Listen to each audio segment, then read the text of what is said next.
شروع کرتا ہوں اللہ تعالیٰ کے نام سے جو بڑا مہربان نہایت رحم والا ہے۔ ابو ہریرہ رضی اللہ تعالیٰ عنہ سے روایت ہے کہ نبی اکرم صلی اللہ علیہ وآلہ وسلم نے فرمایا، 3 دعائیں ضرور قبول ہوتی ہیں، ان کی قبولیت میں کوئی شک نہیں۔ نمبر 1 باپ کی دعا، اور نمبر 2 مسافر کی دعا، اور نمبر 3 مظلوم کی دعا۔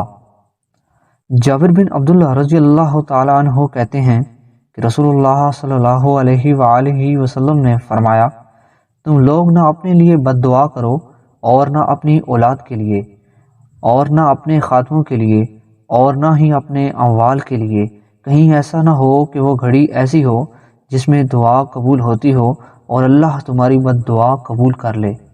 عبداللہ بن مسعود رضی اللہ تعالیٰ عنہ سے روایت ہے کہ رسول اللہ صلی اللہ علیہ وآلہ وسلم کو 3 بار دعا مانگنا اور 3 بار استغفار کرنا اچھا لگتا تھا۔